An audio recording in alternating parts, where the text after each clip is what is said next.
In this video, you'll learn how to start an AI agency using Claude Code. This guide will walk you through the essential steps to set up your project, install necessary dependencies, and create a functional backend for your service. Begin by opening Visual Studio Code.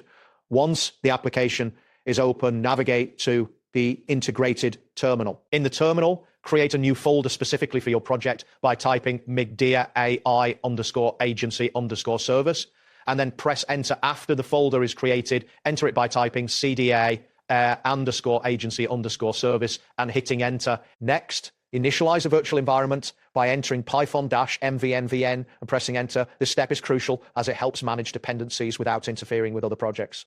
To activate the virtual environment, the commands differ based on your operating system. If you're using Windows, type venv scripts activate and press enter. For Mac or Linux users, type sourceven/bin/activate and press enter. You should notice that the terminal prompt changes to indicate the virtual environment is active, which helps ensure that any packages you install are isolated to this project. Next, you will need to install the required dependencies for your project. In the terminal, type pip install flask requests python dot and press enter.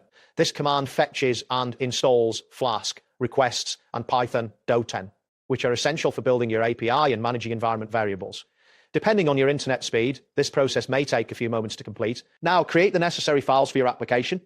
In the terminal, type tuckchap.py.kai.com. This command creates two files, app.py, which will contain your backend code, and .mverd, where you will store your API keys securely. After this, open the .env file in your code editor and add your Claude API key by typing clday _Claude _key =sign your _Claude API _. This key is vital as it allows your application to communicate with the Claude API.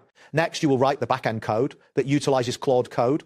Open the app.py file and paste the provided code snippet. This code sets up a Flask application that listens for incoming requests. It includes a function called ask_Claude that sends a prompt to the Claude API and retrieves the response. Ensure that you've copied all lines accurately, as any errors could prevent your application from functioning correctly. Once you have added the code, save the app.py file.